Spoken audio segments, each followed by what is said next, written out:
Jaz imam doma na vrtu bambus, pelovorikovc, in za te, da sem zdaj zvedel, da sta invazivni rastlini, pa hkrati še škodljivi za okolje. Tako da sem se odločil, da bi zdaj to zamenjal.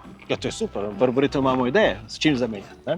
Recimo, za živo mejo je posod pri nas najbolj priporočljiv beli gaber. Beli gaber je pri nas doma v gozdovih pod drevo. Če ga pa vsako leto dvakrat strižemo, nastane pa takle kvader za živo mejo, se pravi zeleni zid. No, tale beli gaber je meni zelo všeč, ampak imamo mogoče na voljo tudi kakšne alternative. Imamo jih veliko, lahko imamo recimo rumeni dren. Krasna živa meja, ampak bolj počasi raste. Na voljo je bodeča alternativa. Priporočam glok.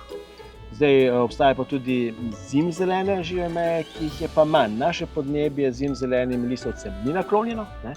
Ok, se pravi, si lahko pogledava te sadike. Evo.